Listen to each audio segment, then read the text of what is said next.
ഇനിയിപ്പോൾ ഭയമാണ്. കാരണം വെച്ച് കഴിഞ്ഞാൽ നമ്മളൊരാളെ നിർത്തിക്കഴിഞ്ഞാൽ നാളെ ആരോപണം എന്തൊക്കെ വരുന്ന ആലോചിച്ചിട്ട് വേണം ഇനി സ്റ്റാഫുകളെ വെക്കാൻ പോലും. അതായത് ഞങ്ങളുടെ ഭാഗത്ത് വേണ്ടത് എന്താ, ഈ കുട്ടികളുടെ ബാങ്ക് റെക്കോർഡ്സ് സ്റ്റേറ്റ്മെൻറ്റ് മാത്രം എടുത്തു നോക്കിയാൽ ഈ കേസ് അവിടെ തീരും. ഈ പിതാവിൻ്റെ വേദന എന്താണ്? എനിക്ക് ഈ സിമ്പതിയോ ഒന്നും പറ്റാൻ എനിക്ക് താല്പര്യമുള്ള ഒരാളല്ല. മക്കളുടെ മുന്നിൽ ക്യാമറ മുമ്പിൽ ഒരാൾ കരഞ്ഞു പോലും പോരുന്നു ഞാൻ പറഞ്ഞു. നമ്മൾ ആരെ പറ്റി കുറ്റവും പറയണ്ട, നമ്മൾ തകരാനും പാടില്ല. നിഷ്പക്ഷമായൊരു അന്വേഷണം നടത്തുക. ആ നിഷ്പക്ഷത ഇതിനകത്ത് എവിടെയോ മിസ്സിംഗ് ആയിട്ട് നമുക്ക് തോന്നുന്നുണ്ട്. ഇനി ആരെന്ത് സംരംഭം തുടങ്ങിയാൽ ഒരു കാര്യം മനസ്സിലാക്കുക, കടയിൽ നമ്മൾ എല്ലാ ദിവസവും ഉണ്ടായിരിക്കണം, എല്ലാ ദിവസവും കണക്കുകൾ പരിശോധിച്ചിരിക്കണം. പക്ഷെ നാളെ കോടതിയിലോട്ട് പോകുമ്പോൾ ശാസ്ത്രീയമായ തെളിവില്ല, അവിടെ നിൽക്കത്തില്ല. അവിടെ ആരോപണം ഉന്നയിക്കാൻ വളരെ ഈസിയാണ്. കൗണ്ടർ കോസ് കേസ് കൊടുത്തവരുടെ ഇത് വെച്ച് അന്വേഷിച്ച് ഞങ്ങൾക്കെതിരെ നടപടി എടുക്കുന്നു. അവർക്കെതിരെ ഇതുവരെ നടപടി തുടങ്ങിയിട്ടില്ല. നിങ്ങൾ മനസ്സിലാക്കണം, മാതാപിതാക്കളുടെ ബുദ്ധിമുട്ട്. ഇവിടെ പലതരം സംഭവങ്ങൾ നടന്നുകൊണ്ടിരിക്കുക. പെൺമക്കളെ ധൈര്യമായിട്ട് വെളിവിടാൻ പറ്റാത്ത കാലമാണ്. മുക്കിനും മയക്കുമരുന്ന കാര്യങ്ങളെല്ലാം നിങ്ങൾ കാണുന്നതാണ്. ഈ അവസരത്തിലാണ് 4 പിള്ളേരെ വളർത്തുന്നത്.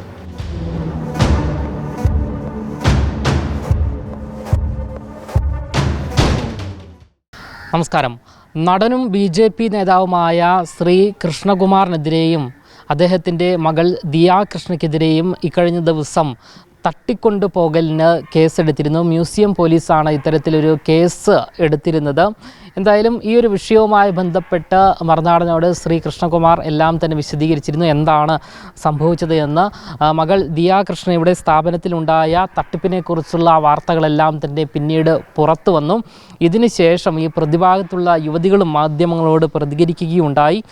ഇതിൽ നിന്നുമെല്ലാം തന്നെ വ്യക്തമാവുകയാണ്, ഈ യുവതികൾ ഈ സ്ഥാപനത്തിൽ നിന്നും ലക്ഷക്കണക്കിന് രൂപ തട്ടിയെടുത്തിട്ടുണ്ട് എന്ന് തന്നെയാണ്. കാരണം ഈ കഴിഞ്ഞ ദിവസം വൈകുന്നേരം ഉൾപ്പെടെ ശ്രീ കൃഷ്ണകുമാറും കുടുംബവും ഈ ഒരു തട്ടിപ്പ് ഈ യുവതികൾ ഈ ഇത്തരത്തിൽ പണം തട്ടിയിട്ടുണ്ട് എന്ന് സമ്മതിക്കുന്ന വീഡിയോ ഉൾപ്പെടെ പുറത്ത് വിട്ടിരിക്കുകയാണ്. എന്തായാലും നിലവിൽ ഈ ഒരു കേസിൻ്റെ സാഹചര്യം എന്താണ് എന്നുള്ളത് ശ്രീ കൃഷ്ണകുമാർ തന്നെ ഇപ്പോൾ മാധ്യമങ്ങളോട് പ്രതികരിക്കുകയാണ്. ഈ ഒരു പ്രതിസന്ധി ഘട്ടത്തിലൂടെ ഞാനും എൻ്റെ കുടുംബവും പോകുന്നു. സാധാരണ നിങ്ങൾക്കൊക്കെ ഊഹിക്കാം, നിങ്ങളുടെയൊക്കെ വീട്ടിൽ പെങ്ങന്മാരോ അല്ലെങ്കിൽ അമ്മയോ ഇല്ലാത്തവരില്ല, സ്ത്രീകളില്ലാത്തവരില്ല. സ്വാഭാവികമായിട്ടും 4 പെൺമക്കളെ വളർത്തിക്കൊണ്ടിരുന്നത് അത്ര എളുപ്പമല്ല. പക്ഷേ എനിക്കത് ബുദ്ധിമുട്ടായിട്ടാണ് തോന്നി. ഞാൻ എൻ്റെ മക്കളെ വളരെ സന്തോഷത്തോടെ വളർത്തിയൊരാളാണ്. അതിലൊരു മകൾ ഗർഭിണിയായിട്ടിരിക്കുന്നു. ആ കുട്ടിയുടെ സ്ഥാപനത്തിലാണ് നടക്കുന്നത്. ഇത്രയും വിഷയങ്ങൾ നടക്കുമ്പോൾ ഞങ്ങൾ ആദ്യം ഒരു കേസ് കൊടുക്കുകയാണ് എൻ്റെ മകളുടെ സ്ഥാപനത്തിലെ സാമ്പത്തിക തട്ടിപ്പുമായിട്ട് ബന്ധപ്പെട്ട്. ആ കേസ് കൊടുത്തതിന് ശേഷം അവർ കൊടുത്ത കൗണ്ടർ കേസിൻ്റെ പേരിലാണ് ഞങ്ങൾക്കെതിരെ അന്വേഷണം നടത്തി ഈ പറഞ്ഞിരിക്കുന്ന വകുപ്പുകളൊക്കെ ഇട്ട് കേസ് ചാർജ് ചെയ്തിട്ടുണ്ട്. ഈ ഒരു പ്രതിസന്ധി ഘട്ടത്തിൽ ആദ്യത്തെ 2 മണിക്കൂർ കേൾക്കുന്നവർക്കൊക്കെ തോന്നി ഞങ്ങളാരെയോ തട്ടിക്കൊണ്ടുപോയി എന്നൊക്കെയാണ്. പക്ഷെ അതിനുശേഷം മാധ്യമങ്ങൾ അത് കൃത്യമായി റിപ്പോർട്ട് ചെയ്തതുകൊണ്ട് ഞങ്ങൾ നിരപരാധികളാണ്, ഞങ്ങളുടെ ഭാഗത്ത് ന്യായമാണെന്നും പൊതുജനങ്ങൾക്ക്, കേരളത്തിലെ സർവ്വമലയാളികൾക്ക് ഈ ഒരു അറിവ് കൊടുത്ത പത്രമാധ്യമ മീഡിയ സോഷ്യൽ മീഡിയ മേഖലകളിലെ എല്ലാ സഹോദരങ്ങൾക്കും ആദ്യം തന്നെ എൻ്റെ കുടുംബത്തിൻ്റെയും അഗാധമായ നന്ദി രേഖപ്പെടുത്തുകയാണ്, അകമഴിഞ്ഞ നന്ദി രേഖപ്പെടുത്തുകയാണ്. നന്ദി. 2 കേസ്. ഇപ്പോൾ ഈ കേസിനെ പറ്റി എനിക്കൊന്നും പറയാൻ കഴിയാത്തതെന്ന് വെച്ച് കഴിഞ്ഞാൽ, ഞാനൊരു കേസ് കൊടുത്തിരിക്കുന്നു, എൻ്റെ മകളുടെ സ്ഥാപനത്തിൽ ഇത്ര രൂപ തട്ടിച്ചു കൊണ്ടുപോയിരിക്കുന്നു, എൻ്റെ തെളിവ് സഹിതം കൊടുത്തിരിക്കുന്നു. ഇതിനകത്ത് ഇന്നത്തെ കാലത്ത് വളരെ എളുപ്പം എന്താണെന്ന് വെച്ച് കഴിഞ്ഞാൽ, പോലീസിനെ ഞാൻ ഒന്നും പഠിപ്പിക്കേണ്ട കാര്യമില്ല, പോലീസുകാർക്ക് എല്ലാം അറിയാം. കാരണം നമ്മുടെ കേരള പോലീസ് വെച്ചാൽ വളരെ മിടുക്കരായ പോലീസുകാരാണ്. അവർ ഈ കുട്ടിയുടെ സ്റ്റേറ്റ്മെൻറ്റ് മാത്രം ഒന്ന് ചെക്ക് ചെയ്താൽ, ഈ 3 കുട്ടികളുടെ സ്റ്റേറ്റ്മെൻറ്റ് അന്വേഷിച്ചാൽ അങ്ങോട്ട് പൈസ പോയിട്ടുണ്ടോ, അവർ എടുത്തിട്ടുണ്ടോ, ഇത് തെളിയിക്കാവുന്നേ ഉള്ളൂ. അതുകൊണ്ട് ആ കാര്യത്തിൽ ഞങ്ങൾക്ക് സംശയമില്ല, അത് പോലീസ് അന്വേഷിക്കും, കണ്ടെത്തുന്നുള്ളതിൽ പൂർണ്ണ വിശ്വാസമുണ്ട്. പിന്നെ ഞങ്ങൾക്കെതിരെ വെച്ചിരിക്കുന്ന കേസുകളുടെ വകുപ്പുകളെ പറ്റി പറഞ്ഞു. അത് നിങ്ങൾക്ക് ഈ വിവരം ആദ്യം തന്നത് പോലീസ് സ്റ്റേഷനിൽ നിന്നാണ്. നിങ്ങൾ തന്നെ അവരോട് ചോദിക്കുക, ഈ പറഞ്ഞ ആരോപണങ്ങൾ വെച്ച് ഇങ്ങനെ FIR ഇട്ടിരിക്കുന്നു, അവർക്ക് തെളിവുണ്ടാവണം. അങ്ങനെ തെളിവുണ്ടെങ്കിൽ അവർ ആ തെളിവ് ഇവിടെ കാണിക്കണം. കാരണം ഇന്നലെയും എൻ്റെ മുമ്പത്തെ ദിവസമായിട്ട് ഇരുഭാഗത്തുനിന്നും ഞങ്ങളുടേതായ തെളിവുകൾ മുഴുവൻ കാണിക്കുന്നു. അവരും എന്തൊക്കെയോ പറയുന്നുണ്ട്, പക്ഷെ അവർ പറയുന്നേ ഉള്ളൂ, തെളിവില്ല. അപ്പോൾ ഈ FIR ഇങ്ങനെ ഇടണമെങ്കിൽ പോലീസുകാർക്ക് എന്തെങ്കിലും കാണുമല്ലോ. അത് ദയവ് ചെയ്ത് പോലീസുമായിട്ട് ക്ലിയർ ചെയ്ത് എനിക്കും അതൊന്ന് അറിയാൻ കഴിഞ്ഞാൽ നന്നായിരുന്നു. ഇന്നലെ ഒരു ദൃശ്യം പുറത്തുവിട്ടിരുന്നു. അതിൽ കൃത്യമായി പറയുന്നുണ്ട്, കുറ്റസമ്മതം എന്ന സ്വഭാവത്തിലുള്ള ഒരു ദൃശ്യമാണ് നമ്മൾ പുറത്തുവിട്ടത്. അപ്പോൾ ആ ദൃശ്യത്തിൽ അവർ പറഞ്ഞ ആ കാര്യങ്ങൾ കഴിഞ്ഞ ദിവസം പറഞ്ഞു. അപ്പോൾ ഇന്നലെ ഈ ദൃശ്യം പുറത്തുവിടാൻ കാരണം എന്താണ്? ആദ്യഘട്ടത്തിൽ താല്പര്യമില്ല എന്നൊക്കെ പറഞ്ഞിരുന്നു. പക്ഷേ ഇന്നലെ അപ്രതീക്ഷിതമായി മാധ്യമങ്ങൾക്ക് മുന്നിൽ വരാതെ അതൊരു യൂട്യൂബ് ചാനലിലൂടെ പുറത്തു വിടുകയാണ്? ഒന്നാമത്തെ കാര്യം, നമുക്ക് ആദ്യമേ ഇത്തരം എല്ലാ വീഡിയോകളും നമ്മുടെ നമ്മുടെ ധാരാളം വീഡിയോ ഇരിക്കുക. ഇത് നമുക്ക് കൃത്യമായിട്ട് കിട്ടണമല്ലോ, നമ്മുടെ കയ്യിലോട്ട് കിട്ടിയാൽ മാത്രമേ നമുക്ക് കാണിക്കാൻ പറ്റൂ. കാരണം നമ്മളും എടുത്ത കുറേ വീഡിയോസ് ഉണ്ട്. ഇതെല്ലാം നമ്മൾ ആദ്യം ഷെയർ ചെയ്തു. പിന്നീടാണ് ഇവർ വന്ന് നമുക്കെതിരെ ഇല്ലാത്ത ആരോപണങ്ങൾ മുഴുവൻ പറയുമ്പോഴത്തേക്ക്, അല്ല, ആ ആരോപണങ്ങൾ അവർ തന്നെ ഇന്നലെ ഒരു വീഡിയോ ഇട്ടിട്ടുണ്ട്. ആ വീഡിയോയ്ക്കകത്ത് നിങ്ങൾക്ക് ക്ലിയറാണ്. അവർ 3 പേരും സംസാരിക്കുന്നത് എൻ്റെ മകളുമായിട്ട്. അവരെന്തിനാണ് ആ വീഡിയോ ഇറക്കിയെന്ന് പിടികിട്ടുന്നില്ല. സർവ്വ കുറ്റസമ്മതം നടത്തി അവർ പണം എടുത്തിരിക്കുന്നു അവർ തന്നെ പറയുന്ന വീഡിയോ അവരിറക്കിയിരിക്കുന്നു. അതിൽ കൂടുതൽ വേറെ തെളിവൊന്നും വേണ്ട. നിങ്ങൾ നോക്കിയാൽ നിങ്ങളെല്ലാവരും കണ്ടു കാണും. എനിക്ക് ഇന്നലെ രാത്രി തന്നെ അതിന് വളരെയധികം വ്യൂസ് വന്നിരിക്കുന്ന വീഡിയോ, അവർ റിലീസ് ചെയ്ത വീഡിയോ.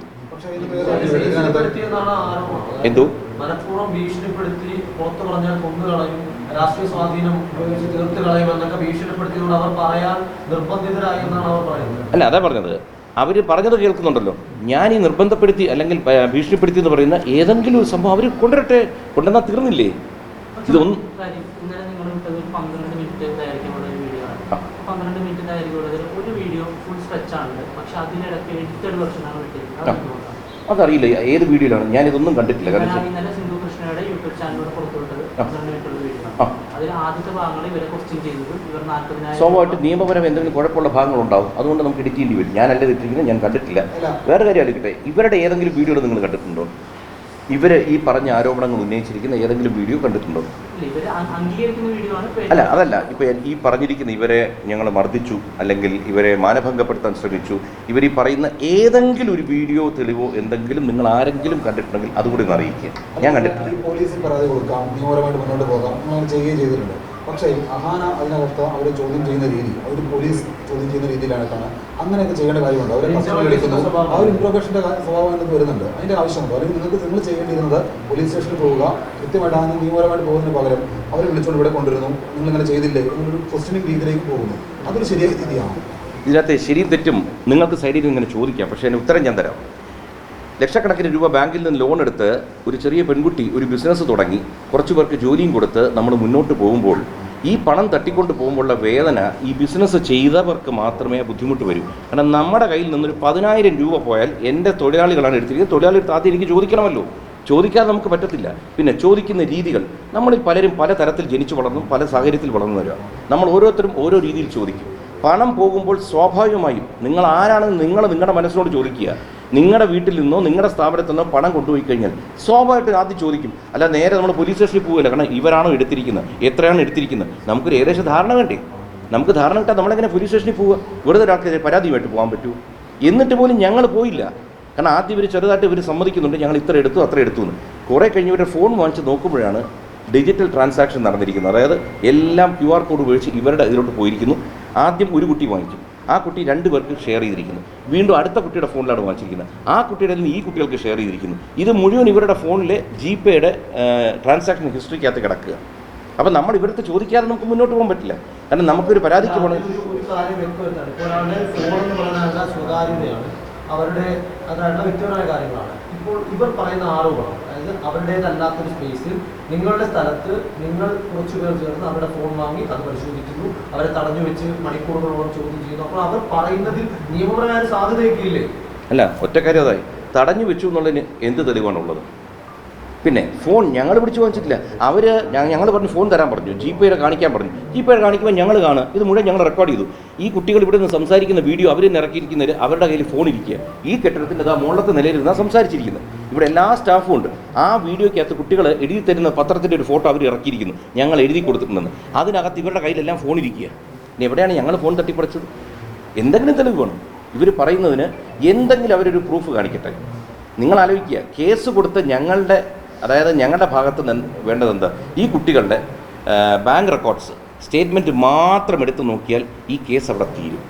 ബാക്കി എന്ത് വേണം ഈ കുട്ടികൾ വരട്ടെ, എന്ത് ആരോപണമായിട്ട് വരട്ടെ, പക്ഷേ തെളിവുണ്ടോയെന്ന് നിങ്ങൾ കൂടി ഒന്ന് ചോദിക്കുക. പിന്നെ ഞങ്ങൾ എപ്പോഴും ഏത് ചോദ്യത്തിനും മറുപടി തരാൻ ഞാനിവിടെ ഉണ്ട്. തീർച്ചയായിട്ടും നിങ്ങൾക്ക് തോന്നുന്ന അതേ കൺസേൺ നമുക്കും തോന്നുകയാണ്. കാരണം വെച്ച് കഴിഞ്ഞാൽ ഞാൻ എല്ലാ ഇൻ്റർവ്യൂവിലും ഞാൻ പറയാറുള്ള സംഭവം, എൻ്റെ അച്ഛനൊക്കെ യൂണിഫോം ഇട്ടിരുന്നവരാണ്. ഞാൻ എന്നും യൂണിഫോം ഇടുന്നവരെ നമ്മൾ റെസ്പെക്റ്റ് ചെയ്യാൻ മക്കളോട് പറഞ്ഞു കൊടുക്കും. അപ്പോൾ അങ്ങനത്തെ ഉത്തരവാദിത്തപ്പെട്ട ചുമതലയിലിരിക്കുന്ന ഒരു ഉദ്യോഗസ്ഥൻ എപ്പോഴും അൺബയസ്ഡ് ആയിരിക്കണം. ആര് തെറ്റ് ചെയ്തോട്ടെ. ഇപ്പം നമ്മളും എന്താണ് പറയുന്നത്, നമുക്ക് അനുകൂലമായൊരു തീരുമാനം വേണമെന്നോ നടപടി വേണമെന്നോ അല്ല, നിഷ്പക്ഷമായൊരു അന്വേഷണം നടത്തുക.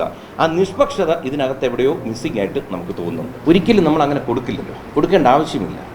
പിന്നെ ഈ കുട്ടികളും എൻ്റെ മോളുമായിട്ട് വളരെ സൗഹൃദത്തിലാണ്. അത് ഈ കുട്ടികളുടെ ഏതെങ്കിലും ചടങ്ങുകളുടെ വീഡിയോ നിങ്ങൾ നോക്കുമ്പോൾ കാണാം. എല്ലാത്തിലും ഈ കുട്ടികൾ പങ്കെടുത്തിട്ടുണ്ട്. എല്ലാത്തിലും വളരെ അടുപ്പത്തിൽ കെട്ടിപ്പിടിച്ച് നിൽക്കുന്നതും ഭക്ഷണം കഴിക്കുന്നതും കുറേ വീഡിയോകളാണ്. അപ്പോൾ ചോദ്യം എന്തായിരുന്നു ജിസ്ന? അനുവാദം കൊടുത്തിട്ടുണ്ട്. നമ്മൾ ഒരിക്കലും QR കോഡ് കമ്പനിയിൽ ഇരിക്കുമ്പോൾ എന്തിനാ ഇവരുടെ QR കോഡിൽ വാങ്ങിക്കാൻ അനുവാദം കൊടുക്കേണ്ടത്? പിന്നെ ഇവർ ഈ പറഞ്ഞ എന്തോ ഒരു ടാക്സ് ഇഷ്യൂവിനെ പറ്റിയൊക്കെ കഴിഞ്ഞ ദിവസം സംസാരിക്കുന്നുണ്ടായിരുന്നു. ഒറ്റ കാര്യം ഞാൻ പറയാം, നമ്മൾ കൃത്യമായി ടാക്സ് അടയ്ക്കുന്നവർ, അതിപ്പോൾ നമ്മൾ ഈ കേസ് വരുമ്പോൾ ബോധിപ്പിക്കണമല്ലോ, നമ്മുടെ എല്ലാ റെക്കോർഡ്സ് ഇരിക്കുക. ടാക്സ് അടയ്ക്കാൻ വേണ്ടി അല്ല എന്തെന്നോ തട്ടിപ്പടത്താൻ വേണ്ടി ഡെയിലി ഞങ്ങളുടെ QR കോഡ് വഴി പണം വാങ്ങിയിട്ട് അന്നന്ന് വൈകുന്നേരം ദിയയ്ക്ക് കൊണ്ട് ക്യാഷായിട്ട് കൊടുക്കുന്നു എന്ന്. അങ്ങനെ പൈസ ഇവർ വാങ്ങിച്ചിട്ടുണ്ടെങ്കിൽ ഇവരുടെ QR കോഡിലുണ്ട് ഇവർ സമ്മതിച്ചിരിക്കുന്നു പണം വാങ്ങിയതായിട്ട്. എന്നാൽ പണം കൊടുക്കണമെങ്കിൽ എവിടെന്നെങ്കിലും ഇവർ വിഡ്രോ ചെയ്യണമല്ലോ. വിഡ്രോ ചെയ്താൽ ഇവരുടെ സ്റ്റേറ്റ്മെൻറ്റിൽ വരുമല്ലോ. അപ്പോൾ ഇവർ കൊടുക്കണം ഡെയിലി അല്ലെങ്കിൽ ആഴ്ചയിൽ അല്ലെങ്കിൽ മാസത്തിൽ വിഡ്രോ ചെയ്തേ പറ്റൂ. വിഡ്രോ ചെയ്ത് കൊടുക്കണം. ഇതിൻ്റെ മാത്രം ഇതെല്ലാം നോക്കിയാൽ സ്റ്റേറ്റ്മെൻറ്റ് കാണാം. സ്റ്റേറ്റ്മെൻറ്റിൽ ഇങ്ങനെ സംഭവം ഉണ്ടോയെന്ന് പോലീസുകാർ അന്വേഷിച്ചാൽ തീരാവുന്ന പ്രശ്നമുള്ളൂ. പലപ്പോഴും തോന്നിയതിൻ്റെ കാരണം വെച്ച് കഴിഞ്ഞാൽ ഇവിടെ ഈ സുഖമില്ലാതെ ആശുപത്രിയിലാവുന്ന ഘട്ടത്തിൽ നിന്നാണ് ഈ പ്രഗ്നൻസിയുടെ ഇഷ്യൂ വന്നപ്പോഴാണ് ഈ പ്രോബ്ലം ആരംഭിച്ചത്. അപ്പോൾ എന്നും ഒരു ആഴ്ചയിൽ എന്നും ചോദിക്കുക, ചേച്ചി ഇന്ന് ആരും വന്നില്ല ചേച്ചി, കസ്റ്റമേഴ്സില്ല, മറ്റാണ് മറിച്ചതാണ്. അപ്പോൾ ഏതൊക്കെയോ സമയത്ത് ഇവിടെ ഇതിട്ട് നോക്കി, എന്താ പറഞ്ഞാൽ ഈ CCTV വീഡിയോ. അപ്പോൾ കസ്റ്റമേഴ്സ് വന്നു പോയില്ല, ഇല്ല ചേച്ചി അവർ വാങ്ങിച്ചില്ല ചേച്ചി, ഇങ്ങനെ പറഞ്ഞു പോയിക്കൊണ്ടിരുന്നു. അപ്പോൾ ഇവരുടെ ഓൺലൈൻ ബിസിനസ് നടന്നുകൊണ്ടിരിക്കുന്നുണ്ടും വരുമാനം വരുന്നത് കൊണ്ടും ഇതിൽ വലിയതായിട്ട് ശ്രദ്ധിക്കുന്നില്ല. പക്ഷേ ഇതിനകത്ത് വലിയൊരു പിടിപ്പുകേടെന്ന് വെച്ചാൽ ഇനി ആരെന്ത് സംരംഭം തുടങ്ങിയാൽ ഒരു കാര്യം മനസ്സിലാക്കുക, കടയിൽ നമ്മൾ എല്ലാ ദിവസവും ഉണ്ടായിരിക്കണം, എല്ലാ ദിവസവും കണക്കുകൾ പരിശോധിച്ചിരിക്കണം. പിന്നെ ഇതൊക്കെയാണെങ്കിലും ഒരു പരിധി കഴിഞ്ഞാൽ ഇത് ഈ വിഷയം നടന്നപ്പോഴാണ് വലിയ വലിയ സ്ഥാപനങ്ങളിലെ പലരും വിളിച്ചിട്ടുണ്ട്, കൃഷ്ണന്മാരെ മക്കളെ പറഞ്ഞിട്ട് കാര്യമില്ല, എത്രയൊക്കെ നമ്മൾ നിരീക്ഷിച്ചാലും തട്ടിക്കേണ്ടവർ തട്ടിക്കും. അതങ്ങനെയാണ്. പണം പോയവർ ഇന്നലെ എത്രയോ പേരാണ് ഞങ്ങളെ ബന്ധപ്പെട്ടിരിക്കുന്നറിയോ, ഇതിന് ഇങ്ങനെ ചെയ്യണം, ഇത് ഈ നിയമം വഴിയാണ് പോകേണ്ടത്, ഇന്നതാണ് ഇന്നത്തെ വകുപ്പ്. കാരണം ഞങ്ങളെന്ന് വെച്ചാൽ വലിയ ബിസിനസ്സുകാരല്ല. ഞാൻ കച്ചവടം ചെയ്തിട്ടില്ല. എൻ്റെ മകൾ ആദ്യത്തെ ഒരു ലൈഫിൽ ആദ്യമായിട്ട് ഒരാൾ ബിസിനസ് തുടങ്ങുക. അവൾ ലോൺ എടുത്ത് ബിസിനസ് തുടങ്ങുന്നു. ഈ ബിസിനസ് തുടങ്ങി ആദ്യമെല്ലാം നിങ്ങൾ നോക്കുക എത്ര കൃത്യമായിട്ട് പോയി. ഈ കല്യാണം കഴിഞ്ഞ് ഗർഭിണിയായ ഈ സുഖമില്ലാത്ത സ്പേസിൽ മാത്രമാണ് നടക്കുന്നത്. അപ്പോൾ കൂടെ നിന്നവരെ പറ്റി നമ്മൾ എങ്ങനെ സംശയിക്കും? അവരടുത്ത് പറയുകയാണ് ആ കണക്ക് നോക്കണം, ഈ കണക്ക് നോക്കണം, എല്ലാം പറഞ്ഞ വരി ഇവർ ചെയ്യുകയാണ് എന്ന് നമ്മൾ വിശ്വസിച്ചു. പക്ഷേ പണം പോയി. ഈ മെയ് മാസത്തിൽ വളരെ വേരിയേഷൻ വന്ന ഓഡിറ്റർ പറഞ്ഞു ഇല്ല, ഇവിടെ സ്റ്റോക്ക് മിസ്സിംഗ് ആണ്, അതനുസരിച്ച് പണം വന്നിട്ടില്ല. അവിടെ നിന്നാണ് നമ്മൾ ചെക്ക് ചെയ്യാൻ തുടങ്ങുന്നതും ഇവരോട് ചോദിക്കുമ്പോഴാണ് ആദ്യം പറഞ്ഞ് കുറച്ച് പൈസ എടുത്തു, കുറച്ച് കഴിയുമ്പോൾ കണക്ക് വലുതായി. ഫോൺ വാങ്ങിച്ച് നോക്കിയപ്പോഴാണ് ഇതിനകത്ത് വ്യാപ്തി മനസ്സിലാക്കുന്നത്. അതിനുശേഷമാണ് ഈ ത്രട്ടനിങ് വന്നപ്പോൾ നമ്മൾ പരാതിക്കുകയും. അല്ലെങ്കിൽ ഞാൻ 4 പെമ്പിളരെ വളർത്തുന്ന ബുദ്ധിമുട്ട് തന്നെയാണ്. ആ വളർത്തിയ പോലെ ഇവരുടെ മാതാപിതാക്കളും ഇവരെ വളർത്താൻ ബുദ്ധിമുട്ടി കാണും. അതുകൊണ്ടാണ് ഇവർക്കെതിരെ ഇവർ പറയുന്ന ചാറ്റുണ്ട്, ഞങ്ങളെപ്പറ്റി പുറത്ത് പറയരുത്, പുറത്ത് പറഞ്ഞ ആത്മഹത്യയല്ല വേറെ മാർഗ്ഗമില്ല. ആത്മഹത്യ എന്നൊരു വാക്ക് സ്ഥിരത്തിൽ പലയിടത്തും ഉപയോഗിച്ചിട്ടുണ്ട്. അത് കണ്ടിട്ടല്ല. എന്തായാലും നമ്മൾ എന്തെങ്കിലും ഒത്തുതീർപ്പാക്കി അവർ തരാൻ വരുന്നത് തരട്ടെ, അവിടെ വെച്ച് അവസാനിപ്പിക്കാം എന്ന് തീരുമാനം എടുത്തത് ഞാനാണ്. അതെ, ചിലപ്പോൾ എൻ്റെ പോരായ്മയായിരിക്കും. ആ ദൃശ്യത്തിൽ അല്ലെങ്കിൽ ആ ഒരു ഫോട്ടോ പുറത്ത് വന്നതിന് ഇവർ വെള്ള പേപ്പറിൽ എഴുതി ഒപ്പിടുന്നുണ്ട്. അന്നേ ദിവസം തന്നെയാണ് 8,83,000 രൂപ നിങ്ങൾക്ക് കൈമാറുന്നത്. ആ സംഭവം എന്താണ്? എങ്ങനെയാണ് ആ പണം അവർ തരാൻ തയ്യാറാകുന്നതും അതിന് അവർ പറഞ്ഞൊരു കാരണം അവരുടെ ദൃശ്യങ്ങൾ, CCTV ദൃശ്യങ്ങൾ, അവർ പണം വാങ്ങുന്ന ദൃശ്യങ്ങൾ അടക്കം പുറത്തുവിടുമെന്നും അവരെ അപമാനിക്കുമെന്നും യൂട്യൂബിൽ ട്രെൻഡിങ് ആക്കി നിർത്തുമെന്നും ഭീഷണിപ്പെടുത്തി അവരുടെ ഭാവി ഉലയ്ക്കുമെന്ന ഭീഷണിയൊക്കെ കൊണ്ട് അവർ തരേണ്ടി വന്നതാണ്, നിർബന്ധിതരായതാണെന്നാണ് അവർ പറയുന്നത്. അപ്പോൾ ആ ഒരു സമയം എന്താണ് സംഭവിച്ചത്? ഈ പണം വാങ്ങുന്നതും ആ വെള്ള പേപ്പറിൽ എഴുതി ഒപ്പിടുന്നതുമായിട്ട് അതായത് ഇവർ രാവിലെ വീട്ടിൽ വരുമ്പോഴത്തേക്ക് ഏകദേശം ഒരു 2-3 ലക്ഷം രൂപയായിട്ടാണ് ഇവർ വരുന്നത്. അതിനുശേഷം ഈ ഫോൺ വാങ്ങിച്ച് നോക്കുമ്പോഴാണ് ഇതിൻ്റെ വ്യാപ്തി പിടികിട്ടുന്നത്. അപ്പോൾ ഞങ്ങൾ സ്വാഭാവികമായിട്ട് അവിടെ ആ ഒരു ആർക്കോൺ ബിൽഡേഴ്സിൻ്റെ ഓപ്പൺ ഏരിയയിൽ ഇരുന്നിരുന്നത്. അപ്പോൾ അവിടെ വെച്ച് എൻ്റെ മകളും ഭാര്യയും സംസാരിച്ചിരുന്നപ്പോഴാണ് ഈ വിഷയത്തിൻ്റെ ഡെപ്ത് പിടിയിട്ട് എന്നെ വിളിച്ചു. അങ്ങനെ ഞങ്ങളവിടെ വരുന്നു. അപ്പോൾ അവിടുത്തെ അസോസിയേഷൻ ആൾക്കാരെ കൃഷ്ണന്മാർ ആൾ കൂടിക്കഴിഞ്ഞാൽ ഞങ്ങൾക്കൊരു ബുദ്ധിമുട്ടാവും. അപ്പോൾ ഞങ്ങൾ നേരെ ഈ ഓഫീസിലേക്ക് വരുന്നു. ഈ ഓഫീസിൽ വന്ന് ഇവിടെ ഇരുന്ന് സംസാരിക്കുക. അപ്പോൾ ഇവർ കംപ്ലീറ്റ് കാര്യങ്ങളും സംസാരിച്ചു. ഞങ്ങളിങ്ങനെയൊക്കെ എടുക്കേണ്ടുന്ന സാഹചര്യം വന്നു, ഞങ്ങൾ പൈസ തരാം. അങ്ങനെ ഇതിൽ ഒരു പെൺകുട്ടിയുടെ ഭർത്താവ് ഇവിടുന്ന് വെളിയിൽ പോയി 3-4 മണിക്കൂറിനകത്ത് കുറേ പൈസയുമായിട്ട് വന്നു. 8,80,000 എത്ര രൂപയായിട്ട് തോന്നുന്നു. അപ്പോൾ ഞങ്ങൾ ചോദിച്ചു ബാക്കി പൈസയുടെ കാര്യം എങ്ങനെയാണ്? അപ്പോൾ ഞങ്ങളൊരു കാര്യം ചെയ്യാം, ചെക്കായിട്ട് തരാം, പക്ഷേ ഞങ്ങൾക്ക് ഇത്രയും പൈസ തരാൻ പറ്റില്ല. ഞാൻ ചോദിച്ചു എത്ര പൈസ തരാം? അങ്ങനെ പറഞ്ഞ് അവർ ഞങ്ങളൊരു 15 ലക്ഷം രൂപയുടെ തരാം, 5 വീതം. അതാണ് ഈ പത്രത്തിൽ അവർ എഴുതിയിരിക്കുന്നത്. ഞങ്ങൾ ഓരോരുത്തരും 5 ലക്ഷം രൂപ വീതം 3 തവണയായിട്ട്. ഇതെല്ലാം പറഞ്ഞിട്ടാണ് ഇവിടെ നിന്ന് ഇറങ്ങുന്ന കുട്ടികൾ രാത്രി പോയിട്ട് ഫോണിൽ വിളിച്ച് ഭീഷണിപ്പെടുത്തും. അങ്ങനെ വരുമ്പോൾ പിന്നെ നമ്മൾ എന്താ ചെയ്യേണ്ട അടുത്ത നടപടി? ഇനി സെറ്റിൽമെൻറ്റ് വേണ്ട, നമുക്ക് നേരെ കേസിന് പോകാം. ഞാൻ അങ്ങനെ ഞായറാഴ്ച രാവിലെ 1-ാം തീയതി അന്ന് വിശ്വസിക്കുന്നു. അന്ന് ഞാൻ അസിസ്റ്റൻറ്റ് കമ്മീഷണറുടെ ഓഫീസിൽ കൊണ്ടുവന്ന് പരാതി കൊടുക്കും. അല്ലാതെ വേറെ എന്തോ മാർഗം നിങ്ങളൊന്ന് പറയൂ. അല്ല, ഇത്രയും നഷ്ടം വന്നിട്ട് ഇപ്പോൾ ആർക്കെതിരെ നടപടി വന്ന് നിങ്ങളൊന്ന് ആലോചിക്കൂ.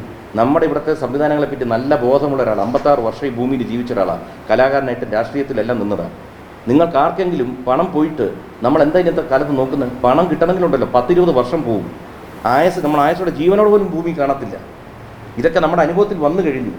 ഈ ഗർഭിണിയായിട്ടിരിക്കുന്ന കുട്ടി കേസൊന്നും ഒഴിവാക്കില്ല. ഇനിയിപ്പോൾ തീർച്ചയായിട്ടും ഞങ്ങൾ പരാതിപ്പെട്ടിട്ടില്ല സഹോദരൻ. അതാണ് അവിടുത്തെ പ്രശ്നം. അതായത് ഈ സംസാരം നടക്കുന്നത് പൂർണ്ണമായും ഈ ഒരു പോലീസിന്റെയോ മറ്റെന്തെങ്കിലും നിയമ സംവിധാനത്തിന്റെയോ പിന്തുണയോടെ അല്ല. പകരം നിങ്ങൾ തമ്മിലുള്ള ഒരു തീർച്ചയായിട്ടും ചർച്ച നടക്കുമ്പോൾ അവർ സെറ്റ് ചെയ്യും. അപ്പോൾ അവർ പൊക്കോട്ടെ, പ്രശ്നമില്ല, അവരുടെ ഭാഗം നശിപ്പിക്കേണ്ട, ഇനിയൊരു പ്രശ്നത്തിലില്ല എന്ന് മാത്രം കരുതി 46 ലക്ഷം രൂപ വേണ്ടാന്ന് വെച്ചു എന്നാണ് സംശയം. 46 ലക്ഷം ഇത് കണക്ക് പ്രകാരമാണ് ഈ 69. ഇനി അടുത്ത വില വരാൻ പോകുന്നുണ്ട്. പക്ഷെ നമുക്കതിന് തെളിവില്ലാത്തതുകൊണ്ടാണ് ഈ ആരോപണം ഉന്നയിക്കാത്തത്. സ്റ്റോക്ക് മിസ്സിങ്, ക്യാഷ് പോയിരിക്കുന്നത്, ഇതൊക്കെ നമുക്കറിയാം. പക്ഷെ നമ്മളൊരു കാര്യം പറയുമ്പോൾ തെളിവില്ലാതെ സംസാരിച്ച് കഴിഞ്ഞാൽ ചാനലിൻ്റെ മുമ്പിൽ ഒന്ന് എനിക്ക് എന്തുവേണോ പറയാം. പക്ഷെ നാളെ കോടതിയിലോട്ട് പോകുമ്പോൾ ശാസ്ത്രീയമായ തെളിവില്ല, അവിടെ നിൽക്കത്തില്ല. അവിടെ ഈ ആരോപണം ഉന്നയിക്കാൻ വളരെ ഈസിയാണ്. നിങ്ങളതിനെ ആലോചിക്കുക. ഇന്ന് കേരളത്തിൽ ഇന്നലെ നിങ്ങൾ ഈ മാധ്യമം റിപ്പോർട്ട് ചെയ്ത ഓരോരുത്തരും നിങ്ങളിൻ്റെ താഴെ പോയി, നമ്മളെല്ലാം കമൻസ് വായിക്കുന്ന സ്വഭാവമാണ്, വായിച്ചു നോക്കൂ. ജനങ്ങൾക്ക് ബോധ്യപ്പെട്ട് കഴിഞ്ഞു. കാരണം കേസ് കൊടുക്കുന്ന ഞങ്ങൾ കൗണ്ടർ പോസ് കേസ് കൊടുത്തവരുടെ ഇത് വെച്ച് അന്വേഷിച്ച് ഞങ്ങൾക്കെതിരെ നടപടി എടുക്കുന്നു. അവർക്കെതിരെ ഇതുവരെ നടപടി തുടങ്ങിയിട്ടില്ല. ചീറ്റിംഗ് കേസാണ്, റിമാൻഡിലാവേണ്ട കാര്യമാണ്. അപ്പോൾ നിങ്ങളൊന്ന് ആലോചിക്കൂ. അതുകൊണ്ട് പണം പോകുമ്പോൾ സ്വാഭാവികമായിട്ടും നമ്മളിൽ ഓരോരുത്തരും ഇന്നീ കാണുന്ന പോലെയല്ല പെരുമാറുന്നത്. നമ്മുടെ സ്റ്റാഫ് പണം എടുത്തിട്ടുണ്ടെങ്കിൽ നമ്മൾ സ്റ്റാഫിനോട് ചോദിക്കുക തന്നെ ചെയ്യും. ഇപ്പം ഞാനിപ്പോൾ അതിലോട്ടൊന്നും ചിന്തിക്കുന്നില്ല. കാരണം എന്നറിയോ, നമ്മൾ ഇന്നത്തെ ദിവസം നല്ലപോലെ പെരുമാറും. ഒരു പ്രശ്നം വന്നാൽ ചിലപ്പോൾ ഞാൻ ഇതുപോലെ ആയിരിക്കില്ല പെരുമാറുന്നത്. അതുകൊണ്ട് ഈ പോലീസിൽ എന്ന് പറഞ്ഞാൽ അവർക്കൊക്കെ ഡ്യൂട്ടി എന്ന് വെച്ചാൽ ഇന്ന സമയം കൃത്യതയൊന്നുമില്ല. അവർ രാത്രി ഉറങ്ങാത്തവരായിരിക്കാം, പകൽ എണീറ്റ് എളുപ്പങ്ങൾ എണീറ്റ് വരുന്നവരായിരിക്കും. അതുകൊണ്ട് എനിക്കിനി ഒരിക്കലും ഈ പറഞ്ഞിട്ടുണ്ടെങ്കിൽ തന്നെ പോലീസ് സേനയ്ക്ക് ഒരിക്കലും ഞാൻ തിരിഞ്ഞ് പറയാറില്ല. കാരണം അവരെതിരെ നമ്മൾ നിരന്തരം എന്തെങ്കിലും പറയാൻ തുടങ്ങിക്കഴിഞ്ഞാൽ നാളെ ഒരു കാലത്ത് ആ സേനയുടെ മനോവീര്യം തകർന്നു പോകും. അതുകൊണ്ട് ഞാൻ അതിലോട്ടൊന്നും കടക്കുന്നില്ല. ഇനിയിപ്പോൾ എന്തെന്ന് വെച്ച് കഴിഞ്ഞാൽ നമ്മുടെ ലോയേഴ്സ് പറയുന്ന എന്താണോ അത് പ്രകാരം നിയമ നടപടിയായിട്ട് മുന്നോട്ട് പോവുക. കാരണം ആദ്യം ഒത്തുതീർപ്പ് നമ്മൾ ശ്രമിച്ചു. ഇനി എന്താണ് നമുക്ക് വേണ്ടത്? നമുക്ക് ന്യായം വേണം, ഈ പണം തിരിച്ചു കിട്ടണം. അല്ലാതെ വേറെ ഒരു മാർഗത്തിനും ഒരു വഴിക്കും ഞാൻ നോക്കുന്നു. പണം കിട്ടിയില്ലെങ്കിൽ മാനഭംഗപ്പെടുത്തുമൊക്കെ പറഞ്ഞു എന്നുള്ള പരാമർശമൊക്കെ FIR-ലുണ്ട്. 4 പെൺകുട്ടികളുടെ അച്ഛനാണെന്ന് പറയുന്നു. അപ്പോൾ പെൺകുട്ടിയോട് ഇങ്ങനെ പറഞ്ഞു എന്നുള്ളതാണ് FIR-ലെ എഴുതി വെച്ചിരിക്കുന്നത്. പണം തന്നില്ലെങ്കിൽ ഞാൻ നിങ്ങളെ മാനഭംഗപ്പെടുത്തുമെന്നുള്ളത്. അങ്ങോട്ട് പ്രയോഗം എപ്പോഴെങ്കിലും ഏതെങ്കിലും സാഹചര്യത്തിൽ പ്രശ്നം നടത്തിയിട്ടുണ്ടോ? നിങ്ങളൊരു കാര്യം ആലോചിക്കുക. ഞാൻ സിനിമയിൽ നല്ല വേഷവും മോശം വേഷവും ശരി പലതരം സീനുകൾ ചെയ്തിട്ടില്ല. നിങ്ങൾ എവിടെയെങ്കിലും ഒന്ന് ആലോചിച്ച് നോക്കൂ. എന്നെപ്പറ്റി ഇവിടെ പല ആരോപണങ്ങളും ഈ അടുത്ത കാലത്തൊക്കെ വന്നല്ലോ. ഏതെങ്കിലും സ്ത്രീ എനിക്കെതിരെ എവിടെയെങ്കിലും അവരെ വാക്കില്ലാതെ നോക്കുകയോ അവരോട് വാക്കില്ലാതെ സംസാരിക്കുകയോ തൊടുകയോ ചെയ്യുന്ന എവിടെയെങ്കിലും ഒരു പരാതി വന്നാൽ നിങ്ങൾക്ക് പറയാമോ? ഈ 56 വർഷത്തിൽ ഞാൻ പറഞ്ഞു, ഞാൻ വലിയ സൂപ്പർ സ്റ്റാർ ഒന്നുമല്ല. പല സെറ്റുകളിലും വെറുതെ ഇരിപ്പാണ്, പല ദിവസങ്ങളും ഷൂട്ടിംഗ് ഇല്ലാത്ത. ആ ദിവസങ്ങളിൽ പോലും എനിക്കെതിരെ എന്തെങ്കിലും നിങ്ങൾ പറയൂ. അതുകൊണ്ട് ഈ ആരോപണങ്ങളും FIR-ഉം ഒക്കെ ക്വാഷ് ചെയ്യാനും നമുക്ക് ഇവിടെ കോടതികളുണ്ട്. നമുക്കത് മുന്നോട്ട് പോകാൻ പറ്റും. തെളിവില്ലാത്ത കാര്യങ്ങൾ ഞാൻ പറഞ്ഞല്ലോ. ഇന്ന് തിരിച്ചറിവുള്ള സമൂഹത്തിൽ തിരിച്ചറിവുള്ളവർക്കെതിരെ എന്തും ആരോപിക്കാം. ഒന്നാമത്തെ വിഷയം എടുത്തിരും സ്ത്രീ വിഷയം, അതില്ലെങ്കിൽ ജാതി പരാമർശം, ഇങ്ങനത്തെ കുറേ സാധനം എടുത്തിരും. പക്ഷേ ഇതെല്ലാം ജനങ്ങൾ തിരിച്ചറിഞ്ഞോട്. കാരണം പൊതുജനത്തിനും ബുദ്ധിയുള്ളവരല്ലാതെ ജനം മണ്ടന്മാരൊന്നുമല്ല. പ്രത്യേകിച്ച് നമ്മുടെ കേരളത്തിൽ നമുക്ക് പ്രൈമറി എഡ്യൂക്കേഷൻ ധാരാളം കിട്ടിയവരാ, എല്ലാവർക്കും മിനിമം വിദ്യാഭ്യാസം ഉള്ളവരാ. അതുകൊണ്ട് ഒരാഴ്ച 2 ആഴ്ച അല്ലെങ്കിൽ 10 തവണയ്ക്ക് ഇത്തരം കാര്യങ്ങൾ പറയാം. ഇതൊന്നും നിലനിൽക്കാൻ പോകുന്ന കഴമ്പില്ലാത്ത ആരോപണങ്ങളാണ്. അല്ല, നമുക്ക് ബാധിക്കാനുള്ളത് വരിക എന്ന് ചെയ്യും, നമുക്ക് തടയാൻ പറ്റില്ല. പക്ഷേ അതുകൊണ്ടാണ് ഞാൻ നിങ്ങളോട് നന്ദി പറയാൻ കാരണം വെച്ച് കഴിഞ്ഞാൽ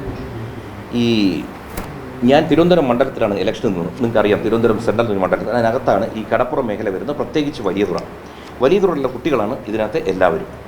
ഈ ജാതീയതയും പ്രശ്നം ഉണ്ടെങ്കിൽ നമുക്കിന്ന് ഒരാളെ പരിചയപ്പെടുമ്പോൾ അയാളുടെ മതം എന്ത് ജാതി എന്ന് വളരെ ഈസി ആയിട്ട് അറിയാം. എനിക്ക് അത് നോക്കിയിട്ട് സ്ഥാപനത്തിൽ ആളെ എടുത്താൽ പോരെ. ഇത് ഞാൻ ഇലക്ഷൻ എന്ന സ്ഥലത്തെയാണ്. നിങ്ങൾക്കറിയാം, ഞാൻ ഇലക്ഷൻ തോറ്റ ഒരാളാണ്. തോറ്റിട്ട് പോലും ആ മണ്ഡലത്തിൽ മിനി ഫിഷിംഗ് ഹാർബർ കൊണ്ടുവരാൻ വേണ്ടി കേന്ദ്രമന്ത്രി റുബാലെ വരെ ഇവിടെ ഞാൻ കൊണ്ടുവന്നതാണ്. സാറിന് തോറ്റു കഴിഞ്ഞാൽ മണ്ഡലത്തിൽ ഇത് പറക്കും, പിന്നെ അങ്ങോട്ട് തിരിഞ്ഞു നോക്കത്തില്ല. ആ മണ്ഡലത്തിന് വേണ്ടി പ്രവർത്തിച്ചു. കാരണം നമ്മളെല്ലാം മത്സ്യം കഴിക്കുന്നവർ, നമ്മുടെയൊക്കെ വീട്ടിൽ പണ്ട് മീൻ കൊണ്ടുവരുന്ന ചേച്ചിമാരുണ്ടായിരുന്നു. ഇവരുമായിട്ട് നമുക്ക് വളരെ ബന്ധമാണ്, പ്രത്യേകിച്ച് നമ്മുടെ അമ്മമാർക്ക്. ഇവരൊക്കെ താമസിക്കുന്നതും ഇവരൊക്കെ വീടുകൾ എനിക്കറിയാം. ആ ഏരിയയിൽ പോയിട്ടാണ് ഞാൻ വർക്ക് ചെയ്തത്. 5 പൈസ നേട്ടം ഉണ്ടായിട്ടല്ല, കയ്യിൽ നിന്ന് പൈസ മുടക്കിയിട്ട് ഞാൻ പ്രവർത്തിച്ചിട്ടുള്ളൂ. ആ മേഖലയിലുള്ള കുട്ടികളാണ്. അപ്പോൾ എനിക്കിതിനകത്ത് അവരുടെ മതം നോക്കാൻ സ്വാഭാവികമായിട്ടും മത്സ്യത്തൊഴിലാളി കുടുംബങ്ങളിൽ ഭൂരിപക്ഷവും ക്രിസ്ത്യൻ മതത്തിൽ വിശ്വസിക്കുന്നവരാണ്. അതിലുള്ള കുട്ടികളാണ് ഇന്ന് നിൽക്കുന്നത്. എനിക്കെന്താ അങ്ങനെയുള്ളവർ മാറ്റി നിർത്തി ഇല്ല എൻ്റെ മതം എൻ്റെ ജാതി എന്ന് പറഞ്ഞ് വെക്കാമല്ലോ. ഇനിയിപ്പോൾ ഭയമാണ്. കാരണം വെച്ച് കഴിഞ്ഞാൽ നമ്മളൊരാളെ നിർത്തിക്കഴിഞ്ഞാൽ നാളെ ആരോപണം എന്തൊക്കെ വരുന്ന ആലോചിച്ചിട്ട് വേണം ഇനി സ്റ്റാഫുകളെ വെക്കാൻ പോലും. അത്തരത്തിലുള്ള അവസ്ഥയിലോട്ട് നമ്മൾ പോവുകയാണ്. ഇത് കേരളത്തിൽ അങ്ങനെ മതസ്പർദ്ധയോ ജാതി സ്പർദ്ധയോ ഇല്ല. ഇത്തരം ക്രിമിനൽ പ്രവൃത്തിയിൽ നിൽക്കുന്നവർ പറഞ്ഞു പ്രചരിപ്പിക്കും. അതാണ് ഇവിടുത്തെ അപകടം. അത് നമ്മളിത് തിരുത്തേണ്ട സമയം കഴിഞ്ഞു. കാരണം ഒരു കള്ളത്തരം പിടിക്കപ്പെട്ടാൽ പിന്നെ പൊതുസമൂഹത്തിൽ ഒരാളെ നാറ്റിക്കാനായി ചെളിവാരി എറിയാനായിട്ട് എന്തൊക്കെ പ്രയോഗിക്കാമോ അതിലൊന്നാണ് ഈ സ്ത്രീ വിഷയം, 2 ജാതി പ്രശ്നം. ഇതൊന്നും ഇവിടെ ഇല്ല. എൻ്റെ മക്കൾ കഴിഞ്ഞ ദിവസം പറഞ്ഞ പോലെ ഞങ്ങളുടെ വീട്ടിൽ ആരേത് ജാതി എന്നറിയാത്ത രീതിയിലാണ് കല്യാണം കഴിച്ചിരിക്കുന്നത്. ഇനി എൻ്റെ മക്കൾ കല്യാണം കഴിക്കാൻ പോകുന്നവരൊക്കെ ഇനി മറ്റു മതത്തിൽ നിന്ന് പോലും വരുന്നുണ്ട്. അതുകൊണ്ട് ഈ ജാതിയും മതവും നമ്മൾ സംസാരിക്കാതിരിക്കുക. ഇത്തരം കേസുകൾ ആദ്യമേ നമ്മൾ കട്ട് ചെയ്ത് വിടുക. നമ്മൾ എടുക്കരുത് ഇത്തരം വാർത്തകൾ, ദയവ് ചെയ്ത്. മകളുടെ ടാക്സും മറ്റു കാര്യങ്ങളെല്ലാം ബിസിനസ്സുമായി ബന്ധപ്പെട്ടെല്ലാം കൃത്യമായി മുന്നോട്ട് പോയിട്ടുണ്ട്. എല്ലാം ഞങ്ങളെ സംബന്ധിച്ച ടാക്സ് അപ്ഡേറ്റഡ്, ഞങ്ങൾക്ക് യാതൊരു ബുദ്ധിമുട്ടില്ല. ഓഡിറ്റേഴ്സ് ഉണ്ട്, അവർ ടാക്സ് അടയ്ക്കുന്നു, എല്ലാ രേഖകളും ഞങ്ങളുടെ ഉണ്ട്. എന്നെ മൊഴിയെടുക്കാനായിട്ട് വിളിപ്പിച്ചു, ഇവരുടെ പരാതിയില്ല. അങ്ങനെ ഞാൻ അവിടെ പോയി മൊഴി കൊടുത്തതിന് ശേഷം സ്വാഭാവികമായിട്ടും ഇവിടെ പോലീസ് വന്നിരുന്നു. ഇവിടെ CCTV ഇല്ലാത്തതുകൊണ്ട് അടുത്ത വീടുകളിൽ നിന്നെല്ലാം കളക്ട് ചെയ്തിട്ടുണ്ട്. പിന്നെ മകളുടെ 2 സ്ഥാപനത്തിൽ ചെന്നു, പിന്നെ ആ ഫ്ലാറ്റിൻ്റെ അവിടെ ചെന്നു. എല്ലായിടത്തെ തെളിവുകളും അവർ ശേഖരിക്കണം. അതുകൊണ്ട് അതാണ് എനിക്കറിയാവുന്ന നടപടി വന്നിരിക്കുന്നത്. അതിന് ശേഷമാണ് ഇപ്പോൾ ഈ കേൾക്കാൻ കഴിഞ്ഞത്. ഇതുവരെ ഈ വകുപ്പുകൾ ഇട്ടതോ ഈ എനിക്കെതിരെ ഇങ്ങനെ നോൺ ബെയിലബിൾ വാറണ്ട് ഉണ്ടെന്നോ ഒന്നും ഞാൻ അറിഞ്ഞിട്ടില്ല. ഇന്നലെ ചാനലിൽ വന്നു, അതിനുശേഷം നിങ്ങൾ വന്നപ്പോഴാണ് നിങ്ങൾക്ക് ഈ വാർത്ത കിട്ടിയെന്ന് അറിഞ്ഞു. അങ്ങനെയാണ് ഞാൻ അറിയുന്നത് പോലും എനിക്ക് ഇതിലുള്ള FIRൻ്റെ ഡീറ്റെയിൽ എന്താണെന്ന്. ഇതുവരെ നമ്മളൊന്നും കണ്ടില്ല. നിങ്ങൾക്ക് തന്നെ അറിയാമല്ലോ, സ്വാഭാവികമായിട്ടും ഞാൻ ഇതേ രംഗത്തുനിന്ന് വന്ന ഒരാളാണ്. അതുകൊണ്ട് എനിക്കറിയാം, നിങ്ങൾക്ക് ഇതിനേക്കാൾ കൂടുതൽ വാർത്തകൾ അറിയാൻ പറ്റും ഞാൻ അറിയുന്നതിനേക്കാൾ. നിങ്ങൾ തന്നെ പറയുക, എന്താണ് അവർക്കെതിരെ ഇതുവരെ നടപടികളും തുടങ്ങിയിട്ടുണ്ടോ, ഉണ്ടെങ്കിൽ എന്തായെന്ന് നിങ്ങൾ തന്നെ റിപ്പോർട്ട് ചെയ്യണം. അല്ല, മാനസികമായിട്ട് പ്രയാസം വന്നാലും നമ്മുടെ മക്കളല്ല, നമ്മുടെ കുടുംബത്തിനെതിരെ ഇങ്ങനൊരു വരുമ്പോഴത്തേക്ക് എവിടെയും മാറി നിന്നിട്ടോ ഒളിച്ചോടിയിട്ടോ കാര്യമില്ല. നമ്മൾ അവരുടെ കൂടെ നിന്നില്ലെങ്കിൽ ഈ വിശ്വാസം തകർന്നു പോകും. കാരണം ഞാൻ വീണ്ടും പറയുകയാണ്, ഇപ്പോൾ ഇതിനകത്ത് തന്നെ ഈ ഭീഷണിപ്പെടുത്തി, എന്താണ് ഭീഷണിപ്പെടുത്തിയെന്ന് പലരും ചോദിക്കുന്നു. നിങ്ങളൊന്ന് ആലോചിക്കുക, സ്ത്രീയോ പുരുഷനോട്ടെ, പ്രത്യേകിച്ച് അതിൽ സ്ത്രീകളെ രാത്രി ഒരു 10-11 മണിക്ക് ഒരാൾ വിളിച്ചിട്ട് ചീത്ത പോലും പറയണ്ട, പരാതിയിൽ നിന്ന് മാറിയില്ലെങ്കിൽ കാണാം, ഇത്തരം ഭാഷകൾ മാത്രം. ഇത് തന്നെ വലിയൊരു ഭീഷണിയല്ലേ? നിങ്ങൾ ആലോചിക്കൂ, അത് ഗർഭിണിയായിട്ടിരിക്കുന്ന സ്ത്രീ. ഇപ്പോൾ എൻ്റെ മകളങ്ങനെ ബോധം കിട്ടി വീഴുന്നുണ്ട്. പക്ഷേ ഇന്നലെ സ്വാഭാവികമായിട്ടും അവൾക്കുണ്ടായ മാനസിക പ്രശ്നം ഹോസ്പിറ്റലിൽ കൊണ്ട് ഇന്ന് എന്തുകൊണ്ട് റെസ്റ്റ് എടുക്കാൻ ഡോക്ടർ പറയുന്നു. നിങ്ങൾക്ക് ഊഹിക്കാം, 8-9 മാസം ഗർഭിണിയായിട്ടിരിക്കുന്ന സ്ത്രീക്ക് ഉണ്ടാകുന്ന മാനസിക ബുദ്ധിമുട്ട് നിങ്ങൾക്കറിയാം. പണം പോയത് ഒരു സൈഡിൽ, ഇനി ഈ കടങ്ങൾ എങ്ങനെ വീട്ടും? 2-3 സ്ഥാപനം ഇനി തുടങ്ങിയെടുക്കണം വീണ്ടും. കാരണം സ്റ്റോർ വരെ പൂട്ടേണ്ടി വന്നു, എന്നിട്ട് പുതിയ സ്റ്റാഫിനെ വെച്ച് ആരംഭിക്കുന്നു. എന്നിട്ട് ഇവർക്കെതിരെ ആരോപണവും കേസും, ഇവർക്കെതിരെ ജാമ്യമില്ലാ വകുപ്പും. നിങ്ങളൊന്ന് ആലോചിക്കുക, നിങ്ങളുടെ വീട്ടിലെ സ്ത്രീകൾക്കെതിരെ തെറ്റ് ചെയ്യാത്തവരെ, നമ്മുടെ ഭാഗത്ത് ശരിയുണ്ടായിട്ട് ഇത്തരം നടപടികൾ നിങ്ങളുടെ വീട്ടിൽ വരുമ്പോൾ നിങ്ങൾ അന്ന് ആലോചിക്കും ഈ പിതാവിൻ്റെ വേദന എന്താണെന്ന്. എനിക്ക് ഈ സിമ്പതിയോ ഒന്നും പറ്റാൻ എനിക്ക് താല്പര്യമുള്ള ഒരാളല്ല. മക്കളുടെ മുന്നിൽ ക്യാമറ മുമ്പിൽ ഒരാൾ കരഞ്ഞു പോലും പോരുന്നു ഞാൻ പറഞ്ഞു. നമ്മൾ ആരെ പറ്റി കുറ്റവും പറയണ്ട, നമ്മൾ തകരാനും പാടില്ല. നിങ്ങൾ മനസ്സിലാക്കണം, മാതാപിതാക്കളുടെ ബുദ്ധിമുട്ട്. ഇവിടെ പലതരം സംഭവങ്ങൾ നടന്നുകൊണ്ടിരിക്കുക. പെൺമക്കളെ ധൈര്യമായിട്ട് വെളിവിടാൻ പറ്റാത്ത കാലമാണ്. മുക്കിന് മയക്കുമരുന്ന കാര്യങ്ങളെല്ലാം നിങ്ങൾ കാണുന്നതാണ്. ഈ അവസരത്തിലാണ് 4 പിള്ളേരെ ഞാൻ വളർത്തുന്നത്. ഒന്നുകൂടി നിങ്ങൾ ആലോചിക്കുക, എവിടെയെങ്കിലും എനിക്കൊരു രാഷ്ട്രീയപരമല്ലാതെ എനിക്കെതിരെ എന്തെങ്കിലും ഒരു കേസോ ഒരു ആരോപണമോ എന്തെങ്കിലും ഒരു പരാതി വരട്ടെ. ഞാൻ നേരത്തെ പറഞ്ഞു, ഇത്രയും സീരിയലും സെറ്റിലും വർക്ക് ചെയ്തതാണ്, 36 കൊല്ലമായിട്ട് വർക്ക് ചെയ്യുന്ന ഒരാളാണ്. ഒരു ആരോപണം എനിക്കെതിരെ ഒരു സ്ത്രീ പറയട്ടെ, ചീത്ത നമുക്കത് വിളിക്കാറുണ്ട്, നല്ല 1-ാം തരം തെറി എനിക്ക് വിളിക്കാറിയാം. പക്ഷെ എൻ്റെ വായിൽ അത് വരില്ല. ഇന്നലെ തന്നെ ആ കുട്ടികളോട് ഞാൻ രൂക്ഷമായി സംസാരിച്ചു. എവിടെയെങ്കിലും ഒരു തെറി വന്നിട്ടുണ്ടോ? അത് വരത്തില്ല. അങ്ങനെ വളർത്തിയതാണ്. മക്കളോടും പറഞ്ഞിരിക്കുന്നതാണ്. സംസാരിക്കുമ്പോൾ അതിന് വിട്ട് അവരുടെ ഭാഗത്ത് തെറ്റുണ്ടെങ്കിലും പരമാവധി നമ്മൾ അടങ്ങിപ്പോവുക, പോട്ടെ എന്ന് അങ്ങനെ വളർത്തിയവരാണ് കുട്ടികളെ. 2 കാര്യങ്ങൾ ചോദിക്കട്ടെ. ഒരു കച്ചവടം നടത്തി പൈസ പോകുമ്പോഴേ സ്വാഭാവികമായിട്ട് ഇതൊക്കെ വിളിച്ചു പറയും. എൻ്റെ മക്കൾക്ക് ഒരു ത്രെട്ട് വന്നു, എൻ്റെ മകൾക്കൊരു ബുദ്ധിമുട്ടുണ്ടായിക്കഴിഞ്ഞാൽ ഞാൻ ഏത് ലെവലിലോട്ടും പോകും. അത് മക്കളെ വളർത്തുന്ന മാതാപിതാക്കൾക്ക് എൻ്റെ ബുദ്ധിമുട്ട് മനസ്സിലാവും. അതും സ്ത്രീകളാണ്, പെൺകുട്ടികളാണെങ്കിൽ അതും ഗർഭിണിയായിട്ടിരിക്കുമ്പോൾ രാത്രി 10-11 മണിക്കൂറത്തും വിളിച്ചാൽ ഞാൻ സംസാരിച്ചതൊക്കെ എൻ്റെ കണക്കൂട്ട് വളരെ മാന്യമായ ഭാഷയാണ്. നമുക്കറിയാലോ ഇവിടെ ഓരോരുത്തർക്കും ഉണ്ടായത്. നമ്മുടെ MLAക്ക് പോലും ഉണ്ടായ ബുദ്ധിമുട്ട് നിങ്ങളെല്ലാം കണ്ടു കാണാൻ ഓഡിയോയിൽ. രാത്രി കാലത്ത് വിളിച്ചു കഴിഞ്ഞാൽ അത് ആൺകുട്ടി വിളിച്ചിട്ട് പോലും ഏത് രീതിയിൽ പെരുമാറേണ്ടതെന്ന് നിങ്ങൾക്കറിയാം. അപ്പോൾ എൻ്റെ മകളെ ഏതോ ഒരുത്തൻ വിളിച്ച് ഭീഷണിപ്പെടുത്തിയാൽ ഇതൊക്കെ നിങ്ങളൊക്കെ എഴുതേണ്ടത് കൈവയ്ക്കേണ്ട കേസുകളാണ്. പക്ഷെ നമ്മളൊന്നും അത് ശീലിച്ചിട്ടില്ല. നമ്മൾ നിയമം പാലിച്ചു പോകുന്ന ഒരു പൗരനാണ് ഇവിടുത്തെ. അതുകൊണ്ട് നിങ്ങൾ മനസ്സിലാക്കേണ്ട ഒരു കാര്യമുണ്ട്, ഇത് നമ്മുടെ നാട്ടിൽ ക്രിമിനൽസ് കൂടി വന്നുകൊണ്ടിരിക്കുകയാണ്. ഈ ക്രിമിനൽ ആക്ടിവിറ്റി ചെയ്തവരുടെ പിന്നിൽ ആരാണ്? ഈ കുട്ടികൾക്ക് അതിനുള്ള കഴിവൊന്നുമില്ല. ഇവർ സാധാരണ കുട്ടികളാണ്. ഇവരുടെ കയ്യിൽ പണം ഇരിക്കുന്നതുകൊണ്ട് ആരോ ഇടപെട്ടാണ് ഈ പ്രശ്നം ഇത്രയും വലുതാക്കിയത്. ഞങ്ങൾക്കിത് ഒന്നും വേണ്ട. ഞാനൊരു മീഡിയ മേഖലയിൽ നിന്ന് വന്നു, അതിനുശേഷം സിനിമയിലുണ്ട്, രാഷ്ട്രീയത്തിലുണ്ട്. ഇതിനകത്ത് കുറേ പേരുമായിട്ട് ആത്മബന്ധമുള്ളതാണ്. എനിക്ക് വേണ്ടി നിങ്ങളെ വിളിച്ചിട്ട് ഒരു ഇൻ്റർവ്യൂ തന്നാൽ പോരായിരുന്നു. ഞാൻ എവിടെയെങ്കിലും നിങ്ങളെ വിളിച്ച് എന്തെങ്കിലും പറഞ്ഞോ? നിങ്ങൾക്ക് അറിയാം നിങ്ങൾ ആരാ വിളിച്ചു പറഞ്ഞത്. നിങ്ങൾ എൻ്റെ അടുത്ത് വന്നു, ഞാൻ നിങ്ങളുടെ ഏത് ചോദ്യത്തിനും ഏത് രാത്രിയും മറുപടി തരാൻ തയ്യാറാണ്. ഇന്നലെയൊക്കെ ഞാൻ കിടക്കുന്ന 4 മണിക്കാണ് രാത്രി, ഇന്ന് വെളുപ്പിനെ. കാരണം മകളുടെ പ്രശ്നം എല്ലാം അറ്റൻഡ് ചെയ്ത് കഴിഞ്ഞിട്ടാണ് ഞാൻ കിടക്കുന്നത്. നിങ്ങളത് ആലോചിക്കണം. പക്ഷെ ഒരിടത്തും ഒളിച്ചോടാനോ മാറി നിൽക്കാനോ തന്നെ എത്ര ചോദ്യം വേണം ചോദിച്ചോളൂ, ഞാനിവിടെ കാണും, ഉത്തരം തരാം. പക്ഷേ ഇതിനകത്ത് എന്ത് വെച്ചാൽ നമുക്കൊരു വിഷയം വരുമ്പോൾ നമ്മൾ എന്ത് ചെയ്യുന്നു, നമ്മളൊന്ന് പകയ്ക്കും. ആദ്യം അറിയോ എന്ത് ചെയ്യും, പകച്ചുപോയി. കാരണം ചില്ലറ കേസ് ഞാൻ ടി വി കണ്ട് നിങ്ങളിൽ പലരും എന്നെ വിളിച്ചു പറഞ്ഞപ്പോൾ ഞാൻ കാര്യം അറിയുന്നു. നമ്മൾ എന്താ ചെയ്യേണ്ടത്? നമുക്ക് സ്റ്റേഷനിൽ പോയി അവിടെ നീതി കിട്ടുന്നില്ല. നമുക്ക് എന്താ ചെയ്യാൻ പറ്റുന്ന? മുഖ്യമന്ത്രി അദ്ദേഹത്തിൻ്റെ ഓഫീസിലോട്ട് പോയി കാര്യങ്ങൾ സംസാരിച്ചു. 5-ാമത്തെ മിനിറ്റിൽ അവർക്ക് കാര്യം പിടികിട്ടി ആരുടെ ഭാഗത്ത് എന്ത്. അതുകൊണ്ട് നിങ്ങൾ ആലോചിക്കുക, അല്ലെങ്കിൽ ഇന്നലെ എന്നെ തൂക്കിക്കൊണ്ട് പോകേണ്ടതല്ലേ? ഇട്ടിരിക്കുന്ന വകുപ്പെന്തെന്ന് നോക്കി. എന്തെങ്കിലും തെളിവ് നിങ്ങൾക്ക് ആർക്കെങ്കിലും ഇതിനകത്ത് കിട്ടിയിട്ടുണ്ടോ? എന്നെ പറ്റി പറഞ്ഞിരിക്കുന്ന ആരോപണത്തിൻ്റെ എന്തെങ്കിലും ഡിജിറ്റൽ എവിഡൻസ് നിങ്ങൾ പറയൂ. ഇപ്പം ഞാൻ നിങ്ങളുടെ മുമ്പിൽ നിങ്ങൾ പറയൂ, എന്തെങ്കിലും എവിഡൻസ് നിങ്ങൾക്കുണ്ടോ? പറയൂ. നിങ്ങളത് പറയണം. നിങ്ങളൊക്കെ കൊച്ചു കുട്ടികളാണ് ഇതിനകത്ത്. നിങ്ങളുടെ വരും തലമുറ നിങ്ങൾ വേറൊരു കൾച്ചർ ഉണ്ടാക്കണം. മീഡിയ കൾച്ചർ തന്നെ മാറ്റിയെടുക്കണം. കാരണം വെച്ച് കഴിഞ്ഞാൽ ഇത്തരം പച്ചക്കള്ളം പറയുന്നവരെ എക്സ്പോസ് ചെയ്യണം. ഈ സെൻസേഷൻ ക്രിയേറ്റ് ചെയ്യുന്നതിനേക്കാൾ ഞാൻ ദൂരദർശനിൽ ഈ റിപ്പോർട്ടിങ്ങും വാർത്താവായനം തുടങ്ങുമ്പോൾ ആദ്യം ഞങ്ങൾക്ക് തന്ന ഉപദേശം എന്തെന്നറിയോ?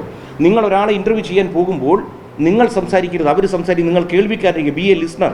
എന്നിട്ട് അവർ പറയാനുള്ള പറയുമ്പോൾ കേൾക്കുക. അതിനുശേഷം അവരുടെ മെസ്സേജ് ജനങ്ങളിലെത്തുക. ഇത് കഴിയുമ്പോൾ എന്താണ് അദ്ദേഹം പറഞ്ഞ മെസ്സേജ് എത്തുന്നു. ദൂരദർശന് നല്ല പേരുണ്ടാക്കണം, ഒപ്പം നിങ്ങൾക്കൊരു ഉയർച്ച ഉണ്ടാവണം. ആ ഉയർച്ച ആ പാഠങ്ങളിൽ പഠിച്ചു വന്ന ഒരാളാണ് ഞാൻ. അതുകൊണ്ട് ഒരിക്കലും അനാവശ്യമായ ഒരു ആരോപണം ഉന്നയിക്കാൻ താല്പര്യമില്ല. ഇപ്പോൾ പോലും ഈ കുട്ടികളുടെ പേര് പോലും ഞാൻ അടുത്ത് പറയാറില്ല.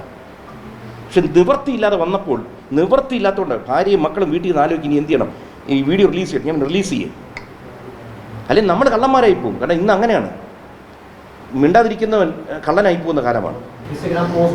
ഇത് രസം എന്തറിയോ, ഈ കുട്ടികളെ ഇതിന് മുമ്പ് 2-3 തവണ ഈ സാമ്പത്തിക വിഷയം ഉണ്ടായതാണ്. അപ്പോൾ ആദ്യം ഞാൻ പറഞ്ഞു, 1-2 തവണ പോട്ടെ, ചിലപ്പോൾ സാമ്പത്തിക കുറവ്, കാരണം 10-15,000 രൂപ സാലറി ഉള്ള കുട്ടികളാണ്, ചെറിയ കുട്ടികളാണ്. അപ്പോൾ ഞാൻ വെച്ച് പോട്ടെ. പക്ഷേ 3-4 തവണ ഇപ്പം ഞാൻ പറഞ്ഞിരുന്നതാണ് ഈ ക്രിമിനൽ ആക്ടിവിറ്റി ഉള്ള കുട്ടികളെ വെക്കരുത്. അപ്പോഴേക്കുള്ളത് എൻ്റെ പിള്ളേരാണ് അച്ഛാ, എൻ്റെ പിള്ളേരാണ്, എൻ്റെ കൂടെ എല്ലാ പരിപാടിക്കും വരുന്നവർ ഭയങ്കര സപ്പോർട്ടാണ് എന്ന് പറഞ്ഞ് നിർത്തിയതാണ്.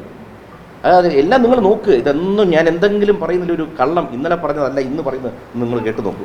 ആരും പറഞ്ഞു പഠിപ്പിച്ചതല്ല. ഞാനത് ആദ്യമേ പറയുന്നുണ്ട്. ഇതിനകത്ത് എൻ്റെ മകളുടെ ഭാഗത്ത് നിന്ന് ശ്രദ്ധക്കുറവ് ഉണ്ടായിട്ടുണ്ടെന്നുള്ളത് യാതൊരു സംശയവുമില്ല. അതുകൊണ്ട് ഞാൻ പറയുന്നത്, ഇനി ബിസിനസ് തുടങ്ങുന്നവർ രാവിലെ തൊട്ട് വൈകുന്നേരം വരെ സകല കണ്ണും അവിടെ വെച്ചിരുന്നോണം. എല്ലാ മൂക്കൻ കോർണറിൽ കണ്ണുകൾ പോയിരിക്കണം.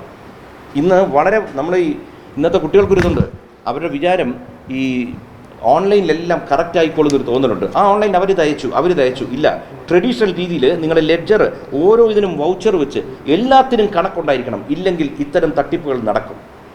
കാരണം തട്ടിപ്പിൻ്റെ രീതികൾ മാറിക്കൊണ്ടിരിക്കുകയാണ്. വീഡിയോ മുഴുവനായിട്ട് കണ്ടിട്ടില്ല, ഇപ്പോഴും കണ്ടിട്ടില്ല. കാരണം ഇപ്പോൾ മോൾ ഇന്നലെ രാത്രി ഒരു 50 മിനിറ്റ് വ്ളോഗ് ഇട്ടിട്ട് എന്തെങ്കിലും കാണണമെന്ന് എനിക്ക് കാണാനുള്ള ടൈമില്ല, കാണാൻ പറ്റിയില്ല. കാരണം കിടന്നുറങ്ങണം മനുഷ്യന്. നമുക്ക് വീഡിയോ തന്നെ ഇപ്പം തന്നെ ഭാര്യ എൻ്റെ അടുത്ത് ചോദിച്ചു, ഇങ്ങനൊരു വീഡിയോ ഉണ്ട്, ഇടട്ടെ. ഞാൻ ഇട്. കാരണം ഇനി നമ്മളൊന്നും നോക്കേണ്ട കാര്യമില്ല. കാരണം നമ്മളെ എക്സ്പോസ് ചെയ്ത് നമ്മളെ ഇങ്ങനെ ഒരു കുഴപ്പക്കാരനാണെന്ന് പറഞ്ഞ് പച്ചയ്ക്ക് പറയുമ്പോൾ നമ്മുടെ ഭാഗത്തെ ന്യായം കാണിക്കാൻ എന്തൊക്കെ തെളിവുണ്ട് അത് മുഴുവൻ എടുത്തിടും. വേറെ നിവൃത്തിയില്ലാത്തതുകൊണ്ട് ഞാൻ പറഞ്ഞു, ഇതൊക്കെ അന്ന് ഞങ്ങളിവിടെ റെക്കോർഡ് ചെയ്ത ദിവസം ഞങ്ങൾക്ക് എടുത്തിട്ടുകൂടെ? പ്രശ്നം തീർന്നില്ലേ?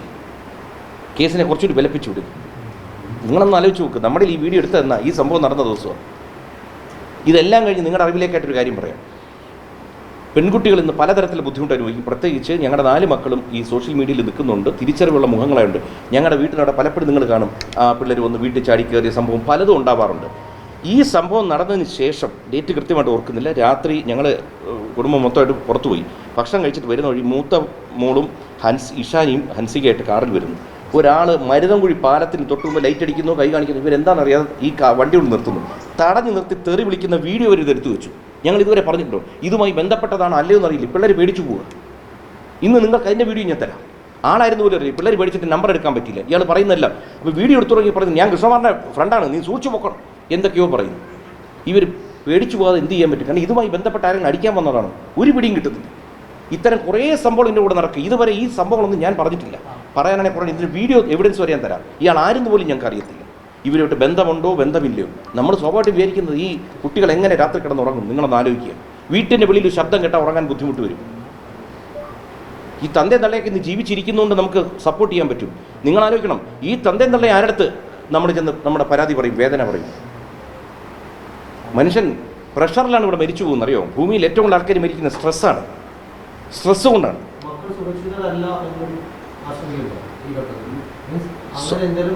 നിങ്ങളൊന്ന് ആലോചിച്ച് നോക്കൂ. ഇവർ ഷൂട്ടിങ്ങിന് മറ്റും പോകുന്നു. ഇപ്പം നമുക്ക് തോന്നുന്നു ഇതുപോലെ ഒരാൾ വന്ന് മുഖത്ത് കുറച്ച് ആസിഡ് ഒരു ഒഴിച്ചാൽ ഏതെങ്കിലും ക്രിമിനൽ, നിങ്ങളൊന്ന് ആലോചിക്കുക. ഇത് എൻ്റെ മക്കൾക്ക് മാത്രമല്ല, നിങ്ങൾ ഇതിനകത്ത് പത്രം നിങ്ങളൊക്കെ കൊച്ചു കുട്ടികൾ, എൻ്റെ മക്കളുടെ പ്രായം പോലും കാണത്തില്ല. നിങ്ങളൊന്ന് ആലോചിച്ച് നോക്കി, നിങ്ങൾ റിപ്പോർട്ട് ചെയ്യുന്നില്ലത്തെ നിങ്ങൾ പറഞ്ഞ ഏതെങ്കിലും സംഭവം ഇഷ്ടപ്പെടാത്തൊരു വ്യക്തി നിങ്ങൾക്കെതിരെ അറ്റാക്ക് വന്ന് നിങ്ങൾ എന്ത് ചെയ്യും? നിങ്ങളുടെ മാതാപിതാക്കൾ എന്ത് ചെയ്യാൻ പറ്റും? ഒരു ചുക്കും ചെയ്യാൻ പറ്റില്ല. അവർക്ക് നിങ്ങളെ അത് കഴിഞ്ഞ് നിങ്ങൾ എന്തെങ്കിലും കൊണ്ട് ചികിത്സിക്കാനേ പറ്റും. അത് ഞാൻ പറഞ്ഞു വെച്ചാൽ, ഞാൻ ഒരു സർക്കാരിനെതിരെ ഒന്നുമല്ല സംസാരിക്കുന്നത്. ഈ സർക്കാരുകളെയൊക്കെ പറ്റി പറയുന്നതിന് മുമ്പ് പൊതുജനം ആലോചിക്കണം. നമ്മുടെ അടുത്തുള്ളവർക്ക് എന്തെങ്കിലും സംഭവിക്കുന്നുണ്ടോ? നമ്മൾ പരിസരവുമായിട്ട് ബന്ധം വെക്കണം, എല്ലാവരുമായിട്ട് ടച്ച് വെക്കണം. ഇതിപ്പോൾ ആരുമായും ബന്ധമില്ല, വല്ലാത്തൊരു അവസ്ഥയിലോട്ട് പോയിക്കൊണ്ടിരിക്കുന്നത്. ഇതിനകത്തിരിക്കുന്ന പെൺകുട്ടികൾ ഞാൻ പറഞ്ഞുതരാം. നിങ്ങൾ വർക്ക് ചെയ്യുന്ന മേഖലകളിലൊക്കെ ഒറ്റ കാര്യം ചോദിക്കട്ടെ, നിങ്ങൾ ഇപ്പോൾ ഈ പറഞ്ഞല്ലോ, ഇവിടെ ഇരിക്കുന്ന പെൺകുട്ടികൾക്ക് പോലും സുരക്ഷയുടെ കാരണം ആരെന്നറിയോ? നമ്മൾ തന്നെയാണ്. ഇവിടെ വന്ന പെൺകുട്ടികളെ ഈ ആരോപണം ഉന്നയിക്കുമ്പോൾ എൻ്റെ ആവശ്യം എന്തായിരുന്നു? ഈ കുട്ടികൾക്ക് ഭക്ഷണം വരെ വാങ്ങിച്ചു കൊടുക്കാൻ കാര്യം എൻ്റെ ഓഫീസിൽ വരുമ്പോൾ അവർ പ്രതികളോ എന്തോ ആയിക്കോട്ടെ, ഞാൻ എൻ്റെ സംരക്ഷണയിലാണ്. അതുകൊണ്ട് ആ കുട്ടികളുടെ ഒരു നോട്ടത്തിൽ പോലും ഒരു പ്രശ്നം വരുന്നത് എനിക്ക് ഉറപ്പുണ്ട്. ഈ കേസ് മുന്നോട്ട് പോകട്ടെ, ഈ കുട്ടികൾക്ക് സമ്മതിക്കേണ്ടി വരും. കാരണം അവർ മനസ്സിൽ തൊട്ട് കഴിഞ്ഞാൽ അവർ പൊള്ളിപ്പോവും. എൻ്റെ ഭാഗത്തുനിന്ന് ഒരൊറ്റ നീക്കം ഈ കുട്ടികൾക്കെതിരെ ഉണ്ടായിട്ടില്ല. ഇപ്പം തന്നെ ഈ പെൺകുട്ടികൾ പറയും ഇവരുടെ സുരക്ഷ ആരാന്നറിയോ? കൂടെ വർക്ക് ചെയ്യുന്ന നിങ്ങൾ തന്നെ അല്ലെന്ന് പറയാൻ പറ്റുമോ? ഈ കുട്ടികൾക്ക് എന്തെങ്കിലും പറ്റി ആദ്യം ചോദിക്കുന്നത് നിങ്ങൾ തന്നെ. അതുകൊണ്ട് ഈ പെൺകുട്ടികൾ ഉന്നയിച്ച ആരോപണം മൊത്തം അവർക്കെതിരെ തിരിച്ച് പാമ്പായി വരും.